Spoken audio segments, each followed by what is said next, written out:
ത്വഗ് രോഗങ്ങൾ. ലേവ്യരുടെ പുസ്തകം 13-ാം അധ്യായം 1 മുതൽ 46 വരെയുള്ള വാക്യങ്ങൾ. കർത്താവ് ത്വക്ക് രോഗങ്ങൾ. കർത്താവ് മോശയോടും അഹ്റോനോടും അരുളി ചെയ്തു, ഒരാളുടെ ശരീരത്തിൽ തടിപ്പോ പരിവോ പാണ്ടോ ഉണ്ടാവുകയും അത് കുഷ്ഠമായി തോന്നുകയും ചെയ്താൽ പുരോഹിതനായ അഹ്റോൻ്റെയോ അവൻ്റെ പുത്രന്മാരായ പുരോഹിതന്മാരിൽ ഒരുവൻ്റെയോ അടുക്കൽ അവനെ കൊണ്ടുപോകണം. പുരോഹിതൻ രോഗബാധിതരായ ശരീരഭാഗം പരിശോധിക്കണം. അവിടെയുള്ള രോമം വെളുത്തതും അവിടം ചുറ്റുമുള്ള ഭാഗത്തേക്കാൾ കുഴിഞ്ഞതുമാണെങ്കിൽ അത് കുഷ്ഠരോഗമാണ്. പരിശോധനയ്ക്ക് ശേഷം അവൻ അശുദ്ധനാണെന്ന് പുരോഹിതൻ പ്രഖ്യാപിക്കണം.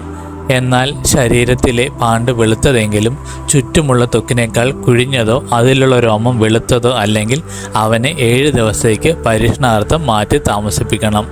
7-ാം ദിവസം പുരോഹിതൻ അവനെ പരിശോധിക്കണം. രോഗം ത്വക്കിൽ വ്യാപിക്കാതെ പൂർവ്വസ്ഥിതിയിൽ തന്നെ നിൽക്കുന്നെങ്കിൽ 7 ദിവസത്തേക്ക് കൂടി മാറ്റി താമസിപ്പിക്കണം. 7-ാം ദിവസം പുരോഹിതൻ അവനെ വീണ്ടും പരിശോധിക്കണം. പാണ്ടും മങ്ങിയും ത്വക്കിൽ വ്യാപിക്കാതെയും കണ്ടാൽ അവൻ ശുദ്ധിയുള്ളവനെന്ന് പ്രഖ്യാപിക്കണം. അത് വെറുമൊരു പരിവാണ്. അവൻ തൻ്റെ വസ്ത്രങ്ങൾ കഴുകണം. അപ്പോൾ ശുദ്ധിയുള്ളവനാകും. പുരോഹിത സാക്ഷ്യത്തിന് ശേഷം പരു ശരീരത്തിൽ വ്യാപിക്കുന്നുണ്ടെങ്കിൽ അവൻ പുരോഹിതൻ്റെ അടുക്കൽ വീണ്ടും പോകണം. പരിശോധനയിൽ പരു ശരീരത്തിൽ വ്യാപിച്ചതായി കണ്ടാൽ അവൻ അശുദ്ധനെന്ന് പ്രഖ്യാപിക്കണം. അത് കുഷ്ഠമാണ്. കുഷ്ഠം ബാധിക്കുന്നവനെ പുരോഹിതൻ്റെ അടുക്കൽ കൊണ്ടുപോകണം. പുരോഹിതൻ അവനെ പരിശോധിക്കണം. ശരീരത്തിലെ തടുപ്പും ആ ഭാഗത്തെ രോമവും വെളുത്തിരിക്കുകയും അതിൽ ചലം നിറഞ്ഞിരിക്കുകയും ചെയ്താൽ അത് പഴകിയ കുഷ്ഠമാണ്. അവൻ അശുദ്ധനെന്ന് പ്രഖ്യാപിക്കണം. അവനെ പരീക്ഷണാർത്ഥം മാറ്റി താമസിപ്പിക്കേണ്ടതില്ല. തല മുതൽ കാലുവരെ കാണാവുന്ന ഭാഗത്തെയും കുഷ്ഠം വ്യാപിച്ചിട്ടുണ്ടെങ്കിൽ പുരോഹിതൻ അവനെ പരിശോധിക്കട്ടെ. കുഷ്ഠം അവൻ്റെ ശരീരത്തിൽ എല്ലായിടത്തും വ്യാപിച്ചിട്ടുണ്ടെങ്കിൽ പുരോഹിതൻ അവനെ പരിശോധിക്കട്ടെ. കുഷ്ഠം അവൻ്റെ ശരീരത്തിൽ എല്ലായിടത്തും വ്യാപിച്ചിരിക്കുന്നെങ്കിൽ അവൻ ശുദ്ധിയുള്ളവനെന്ന് പ്രഖ്യാപിക്കണം. ദേഹമാസകലം വെളുത്തിരിക്കുന്നതിനാൽ അവൻ ശുദ്ധിയുള്ളവനാണ്. എന്നാൽ പരു പൊട്ടിയൊലിക്കാൻ തുടങ്ങുമ്പോൾ അവൻ അശുദ്ധനായിരിക്കും. പുരോഹിതൻ അവനെ വീണ്ടും പരിശോധിക്കണം. വ്രണം കാണപ്പെടുന്നെങ്കിൽ അവനെ അശുദ്ധനെന്ന് പ്രഖ്യാപിക്കണം. പഴുത്തു പൊട്ടിയ വ്രണം കുഷ്ഠരോഗത്തിന് തെളിവാണ്. അവൻ അശുദ്ധൻ തന്നെ. വ്രണം ഉണങ്ങുകയും അവിടുത്തെ തൊലി വെളുത്ത നിറമുള്ളതാകുകയും ചെയ്താൽ അവൻ വീണ്ടും പുരോഹിതനെ സമീപിക്കണം. പരിശോധനയിൽ വ്രണം ഉണങ്ങി തൊലി വെളുത്ത നിറം വ്യാപിച്ചിരിക്കുന്നെങ്കിൽ അവനെ ശുദ്ധനെന്ന് പ്രഖ്യാപിക്കണം. അവൻ ശുദ്ധിയുള്ളവനാണ്. വ്രണം ഉണങ്ങിയതിനു ശേഷം തൽസ്ഥാനത്ത് വെളുത്ത തടിപ്പോ ചുമപ്പും വെളുപ്പും ചേർന്ന പാണ്ടോ ഉണ്ടായാൽ അത് പുരോഹിതനെ കാണിക്കണം. പരിശോധനയിൽ അവിടം ചുറ്റുമുള്ള ത്വക്കിനേക്കാൾ കുഴിഞ്ഞും ആ ഭാഗത്തെ രോമം വെളുത്തുമിരുന്നാൽ പുരോഹിതൻ അവനെ അശുദ്ധനെന്ന് പ്രഖ്യാപിക്കണം. അത് ആ വ്രണത്തിൽ നിന്നുള്ള കുഷ്ഠരോഗമാണ്. എന്നാൽ രോമം വെളുക്കുകയോ ആ ഭാഗം ചുറ്റുമുള്ള ത്വക്കിനേക്കാൾ കുഴിയുകയോ ചെയ്യാതെ നിറം മങ്ങിയിരുന്നാൽ അവനെ പരീക്ഷണാർത്ഥം 7 ദിവസത്തേക്ക് മാറ്റി താമസിപ്പിക്കണം. പാണ്ട് ശരീരത്തിൽ വ്യാപിച്ചിട്ടുണ്ടെങ്കിൽ പുരോഹിതൻ അവനെ അശുദ്ധനെന്ന് പ്രഖ്യാപിക്കണം. അവൻ രോഗബാധിതനാണ്. എന്നാൽ ശരീരത്തിൽ വ്യാപിക്കാതെ പൂർവ്വസ്ഥിതിയിൽ തുടരുന്നെങ്കിൽ അത് വ്രണത്തിൻ്റെ പാട് മാത്രമാണ്. പുരോഹിതൻ അവനെ ശുദ്ധനെന്ന് പ്രഖ്യാപിക്കണം. ശരീരത്തിൽ പൊള്ളലേൽക്കുകയും ആ ഭാഗത്തെ മാംസം വെളുത്തോ അരണ്ട് ചെമ്മന്നോ ഇരിക്കുകയോ ചെയ്താൽ പുരോഹിതൻ അത് പരിശോധിക്കണം.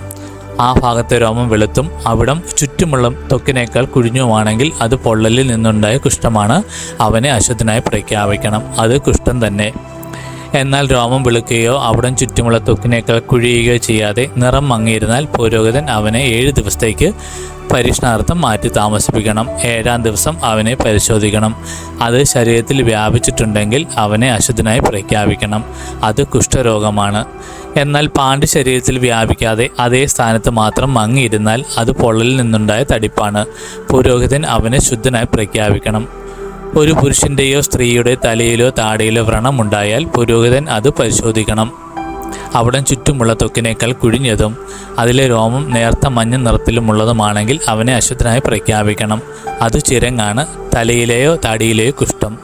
പുരോഹിതൻ ചിരങ്ങളുടം പരിശോധിക്കുമ്പോൾ അവിടം ചുറ്റുമുള്ള ത്വക്കിനേക്കാൾ കുഴിയാതെയും അതിൽ ഒരു കറുത്ത രോമം ഇല്ലാതെയും കണ്ടാൽ അവനെ 7 ദിവസത്തേക്ക് പരീക്ഷണാർത്ഥം മാറ്റി താമസിപ്പിക്കണം.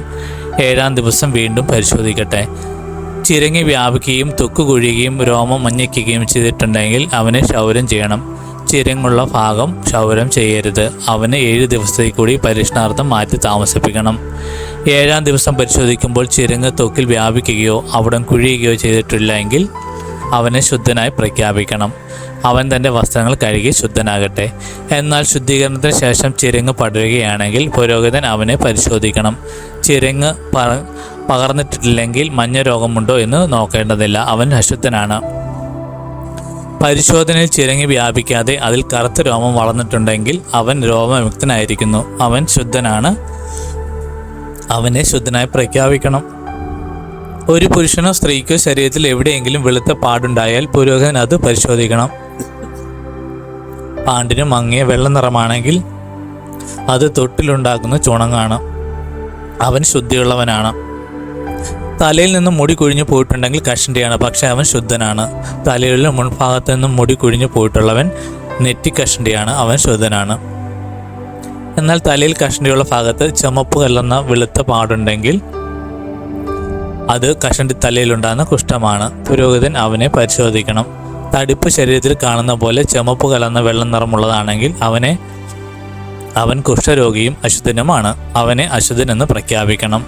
കുഷ്ഠമുള്ളവൻ കീറിയ വസ്ത്രം ധരിക്കുകയും മുടി ചീകാതെ ഇരിക്കുകയും മേൽചുണ്ട് തുണി കൊണ്ട് മറയ്ക്കുകയും അശുദ്ധൻ അശുദ്ധൻ എന്ന് വിളിച്ചു പറയുകയും വേണം. രോഗമുള്ള കാലമെല്ലാം അവൻ അശുദ്ധനാണ്. അവൻ പാളയത്തിന് വെളിയിൽ ഒരു പാർപ്പിടത്തിൽ ഏകനായി വസിക്കണം.